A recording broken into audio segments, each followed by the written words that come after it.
Science کے اعتبار سے ابھی اس اختلاف میں ہم نہیں جا رہے ہیں کہ بھائی علماء میں سے بعض اس کو مانتے ہیں کہ چاند پہ جانا ممکن ہے، بعض علماء کہتے ہیں ممکن نہیں ہے، علماء کے اختلاف پر ابھی میں بات نہیں کر رہا ہوں۔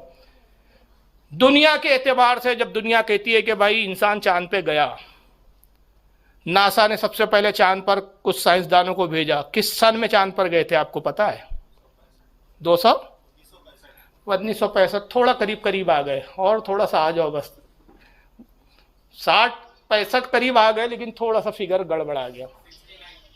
69، جس بچے نے بولا نا اس کو انعام دینا چاہیے، یہ بہت گہرے والا مطالعے والا، یہ ایس ایچ او کا بچہ ہے، یہ ایس ایچ او کا بچہ ہے سنی حنفی آرگنائزیشن کا، اور انجینئر ہے، ہمارے آفاق بھائی کا بھائی ہے چھوٹا والا، یہ بھی انجینئر ہے، ہاں دانش ہمارے جناب۔ تو اللہ کا فضل ہے کہ سنی حنفی میں جاہل نہیں، سب پڑھے لکھے نوجوان ہیں، یہ ایک فخر کی بات ہے ہمارے لیے۔ 1969 20 جولائی 1969 کو سب سے پہلے چاند پر انسان نے قدم رکھا، چاند کی مٹی دیکھی، چاند کا معائنہ کیا، ایک عرصے تک چاند پہ رہے، بڑے ریسرچ کی، اور جب واپس آئے تو آپ دیکھ لیجئے، گوگل پہ دیکھ لیجئے، داستانیں دیکھ لیجئے، کتابیں دیکھ لیجئے، تو سائنسداں کہتے ہیں کہ جب ہم چاند پر گئے تو ہم نے چاند پر ایک دور تک، جہاں تک نگاہ جاتی تھی، جہاں تک ہمارا ممکن تھا، ہم گئے دیکھے تو ہم نے دیکھا کہ چاند کے بیچوں بیچ میں ایک درار ہے۔ کیا ہے؟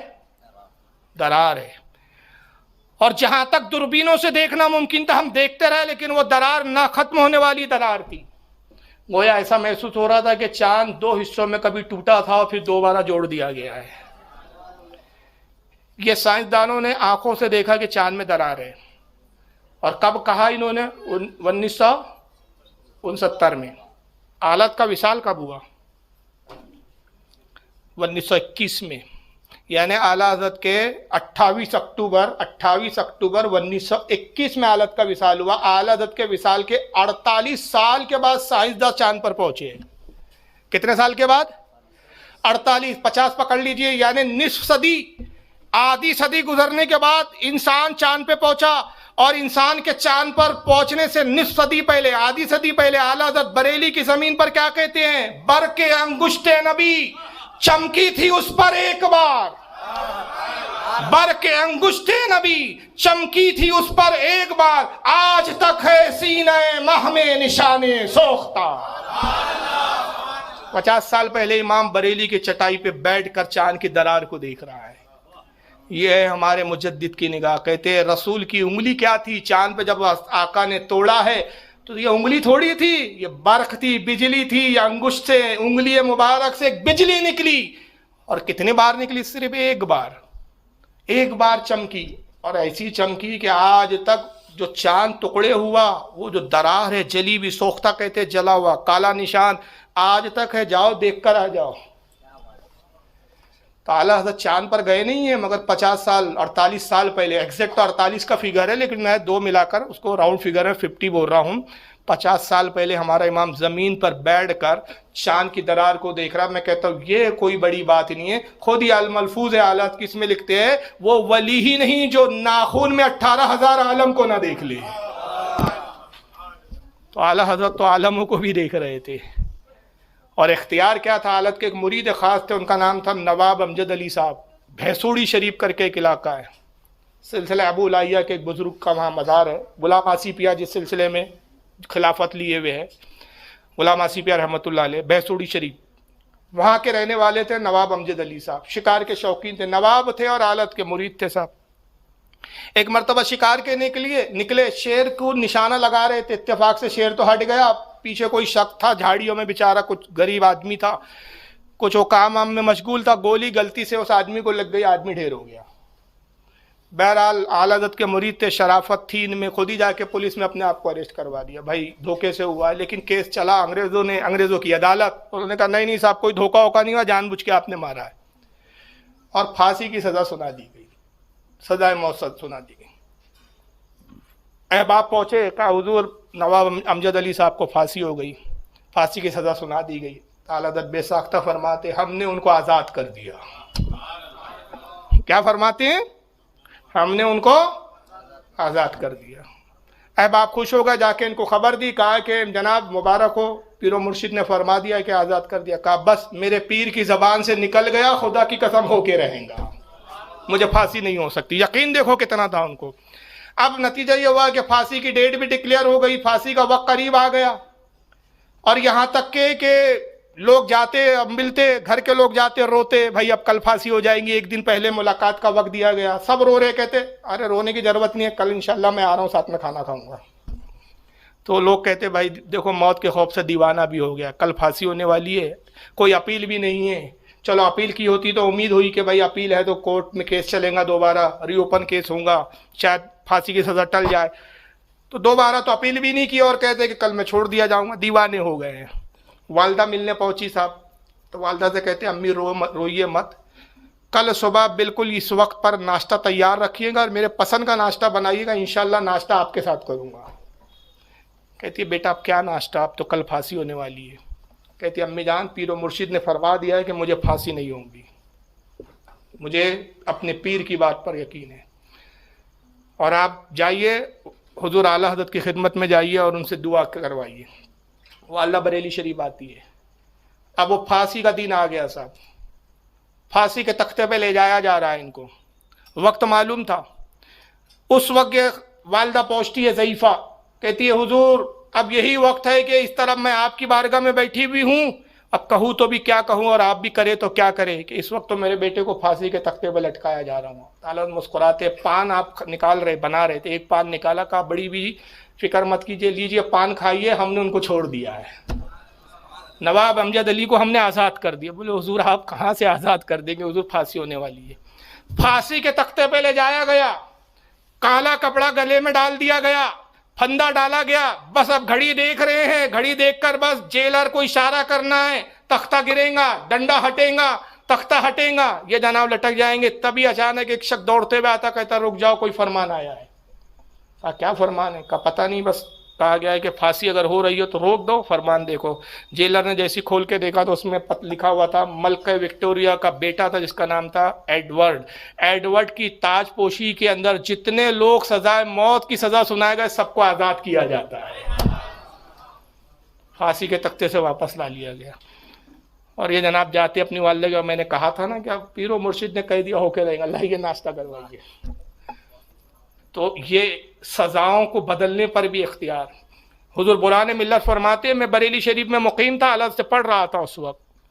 حالت کے گھر کے قریب ایک مریدہ تھی آپ کی ضعیف, ایک لوتا بیٹا تھا, بیمار ہو گیا. حالت کی خدمت میں آتی ہے وہ مریدہ آپ کی, کہتی ہے سرکار بیٹا بڑا علیل ہے, سخت بیمار ہے, حضور تعویذ عطا فرما دیجیے. حالت فرماتے تعویذ کی ضرورت ہی نہیں, انشاءاللہ صحت ہو جائیں گی. چلے گئی, بڑھیا دلاسا دیا. دوسرے دن آتی, کہتی حضور آج تو طبیعت اور بگڑ گئی ہے, حضور کچھ پانی ہی پڑھ کر دے دیجئے. فرماتے بڑی بھی پانی کی بھی ضرورت نہیں ہے, انشاءاللہ صحت ہو جائیں گی, زندہ رہیں گے آپ کے صاحبزادے. دوسرے دن طبیعت اور بگڑ جاتی ہے. پھر ضعیف آتی ہے, کہتی حضور اب تو طبیعت اور علیل ہو گئی, حکیموں نے جواب دے دیا, حکیم تو کہہ رہے ہیں کہ اب علاج ممکن نہیں, سرکار کچھ تو دعا کیجئے, دعا ہی کر دیجئے. حضور تعویذ نہیں دیتے, پانی نہیں دیتے, کم از کم دعا کر دیجئے. تعالیٰ فرماتے بڑی بھی ہم نے دیکھ لیا, ابھی تو بہت جیئے گا تمہارا بیٹا, انشاءاللہ کچھ نہیں ہوگا. کہتی ہے عجیب پیر و مرشد ہے, نہ دعا کرتے ہیں, نہ تعویذ دیتے ہیں, نہ پانی پڑھ کے دیتے ہیں. پھر چلے گئی. تیسرے دن آتی ہے, کہتی حضور اب تو سانسیں اٹک رہی ہے. حکیموں کو بلایا گیا, حکیموں نے علاج سے عاجزی ظاہر کی, کہا کہ اب یہ بچنے کی کوئی صورت نہیں ہے, اب سورہ یاسین پڑھیے تاکہ دم آسانی سے نکل جائے, بچنے کی کوئی امید نہیں. تو اعلیٰ حضرت پان بنا رہے, کہتے بڑی بھی آپ خاموں کا فکر کی لیجیے, پان کھائیے. کہتی ہے واہ جی پیر صاحب بڑی عجیب بات ہے, بیٹا مر رہا اور آپ کو پان کھانے کی سوچ رہی ہے. اور پھر جھجلا کے اٹھتی ہے اور کہتی جب پیری اپنا نہیں ہے تو پھر کسی سے کیا شکایت کی جائے. غصے میں اٹھ کے چلے گئی. کچھ دیر کے بعد رونے دھونے کی آوازیں آنی شروع ہوتی ہے. تو جب رونے کی آواز حالت کے گھر تک آئی تو برہان ملت کو بلایا, کہا برہان میاں ذرا دیکھیے رونے کی آواز کیسے آ رہی ہے, کیا معاملہ ہے؟ بولے حضور دیکھ کر آتا ہوں. آتے کہتے حضور اس بڑھیا کا صاحبزادے کا انتقال ہو گیا ہے. آپ نے فرمایا ہمارا امامہ لاؤ, ہماری چھڑی لاؤ, ہم پرسے کے لیے چلیں گے. چھڑی لا دی گئی, امامہ سر پہ سجایا. اب پہنچی, وہاں رونا دھونا مچا ہوا تھا, اڑوسی پڑوسی آ گئے تھے, بھیڑ لگی ہوئی تھی. وہ مردہ پڑا ہے, وہ نوجوان مردہ کیفیت میں. بس جیسی اس نے پیر صاحب کو دیکھا, حالت کے پیروں کو پکڑ لیا اور روتے کہتی ہے حضور آپ تو کہتے تھے خوب جئیں گا, کافی زندہ رہیں گا, لیجئے وہ تو مر گیا. نہ آخر آپ نے پانی دیا, نہ تعویذ دیا نہ دعا کی, کچھ نہیں کیا, آخر مر گیا. آپ تو کہتے تھے زندہ رہیں گا. اعلیٰ حضرت کہتے اب جانے دیجئے, صبر کیجئے, ایک نہ ایک دن سب کو مرنا ہے. اور بڑی بھی اس بات پہ غم کرتی ہو کہ تمہارے بیٹے کا انتقال ہو گیا, ایک دن تیرے پیر کو بھی موت آنی ہے, میں بھی انتقال کروں گا. کہتی حضور میں نہیں جانتی, بس مجھے تو اتنا سمجھ میں آتا ہے کہ آپ ایک اللہ کے ولی ہے اور ولی کی زبان سے جھوٹ نہیں نکلتا. آپ نے کہا تھا زندہ رہیں گا اور یہ تو مر گیا. حضور آپ کی بات کیسے جھوٹے ہو گئی؟ یہ بار بار دہرا رہی ہے اور آپ بار بار تسلی دیتے ہیں, وہ بار بار دہراتی ہے, یہاں تک کہ حالت کو جلال آتا ہے اور وہ ہاتھ میں جو چھڑی تھی اس کے پیر پہ مارتے اور فرماتے کیا بے غیرتوں کی طرح لیٹا ہوا ہے, تیری ماں مجھ سے شکایت کرتی ہے, تم باذن اللہ اٹھ, اللہ کے نام سے زندہ ہو جا. بچے ایسی فرمایا وہ زندہ ہو جاتا ہے.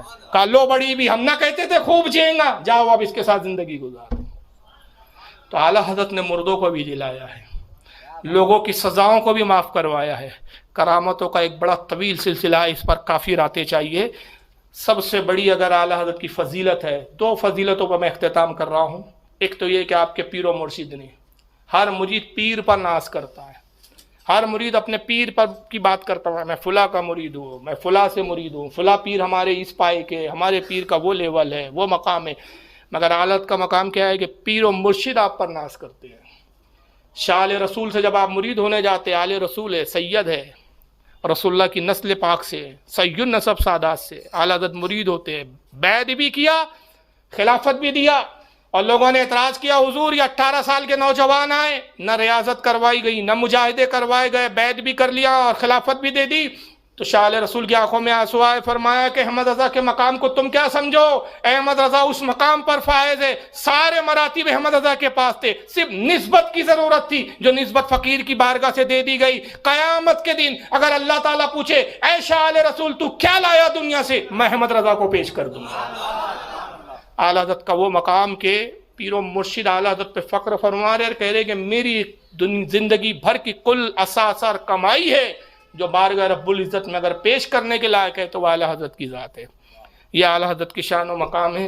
امام شافعی مسلک کے بہت بڑے امام گزرے, عارف باللہ حسین بن صالح المکی رحمۃ اللہ علیہ. ان کا مقام ہوتا ہے کہ بادشاہ وقت کے بازو ان کے لیے تک کرسی لگائی جاتی تھی. جب یہ شریف مکہ سے ملنے جاتے تھے, ترکی حکومت کا بادشاہ تھے شریف مکہ, محمد علی پاشا شریف مکہ کہا جاتا تھا. اتنا احترام کرتا تھا حضرت ابی صالح مکی رحمۃ اللہ علیہ کا, حسین بن صالح المکی رحمۃ اللہ علیہ کا, کہ اپنے تخت کے بازو ان کے لیے کرسی لگاتا تھا وہ. اور اعلیٰ حضرت کو اتنا چاہتے تھے کہ جب اعلیٰ حضرت حج کے لیے تشریف لے گئے تو اعلیٰ حضرت کی انہوں نے کتابیں پڑھی تھی, اعلیٰ حضرت سے کبھی ملاقات نہیں ہوئی تھی, اور عمر میں اعلیٰ حضرت سے ظاہراً عمر میں بڑے تھے. اعلیٰ حضرت جب پہلی بار حج کے لیے گئے تو عمر شریف 19 یا 20 سال کے قریب تھی. والد صاحب کے ساتھ گئے پہلی مرتبہ حج, خانہ کعبہ کا طواف کر رہے ہیں اعلیٰ حضرت, یہ بھی طواف کر رہے ہیں. اچانک دوران طواف آمنا سامنا ہو جاتا ہے, اور ابھی وہ جانتے نہیں تھے کہ یہی اعلیٰ حضرت مولانا احمد رضا, صرف اعلیٰ حضرت کی کچھ کتابیں پڑھی تھی اور اسی سے متاثر تھے. جیسی اعلیٰ حضرت کے چہرے پر نگاہ پڑی حضرت عارف باللہ حسین بن صالح المکی رحمۃ اللہ علیہ کی, تو بے ساختہ کہتے واللہ انی لا جد نور اللہ فی ھذا الجبین, کہتے اللہ کی قسم میں اس شخص کی پیشانی سے اللہ کے نور کو جھلکتا ہوا پا رہا ہوں, اس شخص کی پیشانی سے نور الہی جھلکتا ہوا پا رہا ہوں. اور اس کے بعد پوچھا صاحبزادے کون ہو, تو آپ نے کہا احمد رضا, ہندی کا رہنے والا احمد رضا. بچے ہی سنا اعلیٰ حضرت کے قدم چومنے کے لیے جھکے, تو اعلیٰ حضرت پیچھے ہٹے. کہا حضور آپ ضعیف العمر ہیں, آپ کون؟ کہا فقیر صالح کمال مکی. کہا حضور مکہ کے اتنے بڑے جید عالم. کہا احمد رضا علم کے مقابلے میں تم ہمارے بزرگ ہو, ہم عمر میں تم سے بڑے, واللہ علم کے معاملے میں آپ ہمارے بزرگ ہو, کہاں ٹھہرے ہوئے ہو؟ پھر اعلیٰ حضرت کو بہت اصرار کر کے اپنے گھر پر لے کر آتے ہیں. تو مکہ کے بھی بڑے بڑے عالموں نے آپ کی عزت و احترام کیا, یہاں تک کہ شیخ محمد مختار بن عطارد الجاوی المکی رحمۃ اللہ علیہ, یہ بھی مکہ کے بہت بڑے عالم تھے. انہوں نے اعلیٰ حضرت کی تعریف میں جو جملے کہیں اس کے بارے میں صرف ایک جملہ کہتا ہوں کہ جتنی تعریف اعلیٰ حضرت کی آج تک لوگوں نے کی اور جتنی قیامت تک اعلیٰ حضرت کی تعریفیں لوگ کریں گے, ساری تعریفوں کو ایک پلے میں رکھ دیا جائے.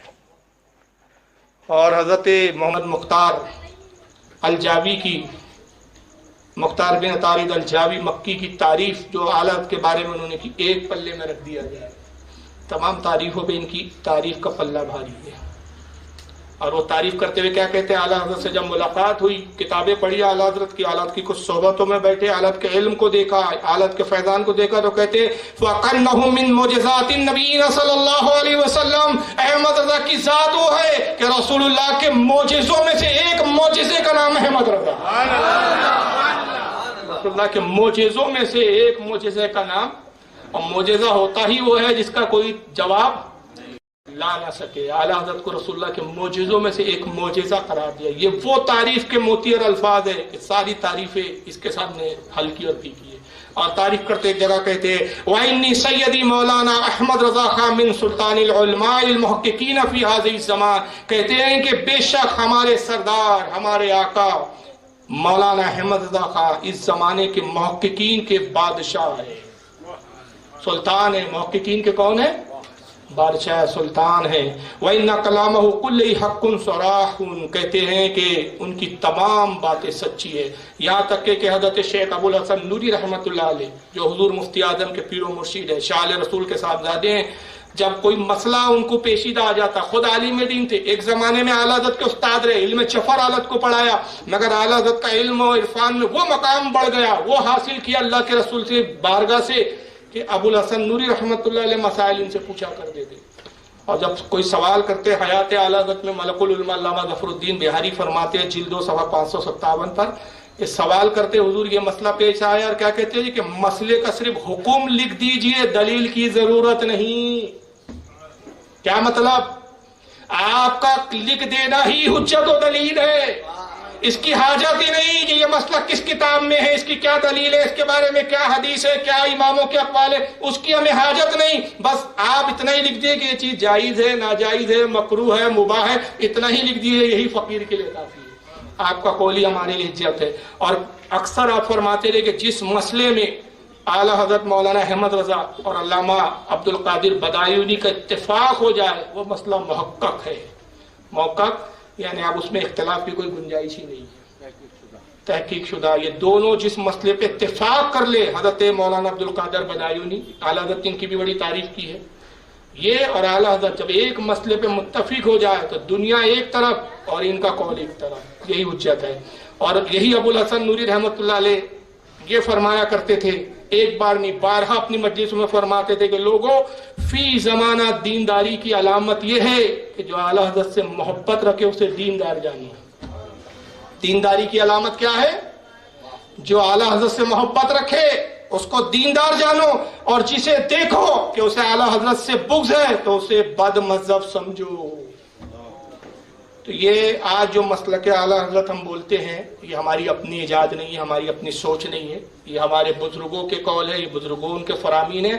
خود مکہ کے بڑے بڑے علماء کہتے ہیں، اور انہوں نے باضابطہ اپنی کتابوں میں لکھا کہ ہندوستان سے کوئی عالم آتا ہے اور اپنے آپ کو سنی بتاتا ہے، مگر ہمیں اس کی باتوں کو سن کر کچھ شک و شبہ ہوتا ہے کہ بھائی وہابی تو نہیں ہے، بدعقیدہ تو نہیں ہے، غیر مقلد تو نہیں ہے، قادیانی تو نہیں ہے، نیچری تو نہیں ہے، چکڑالوی تو نہیں ہے، سنی ہے یا صرف نام کا سنی ہے؟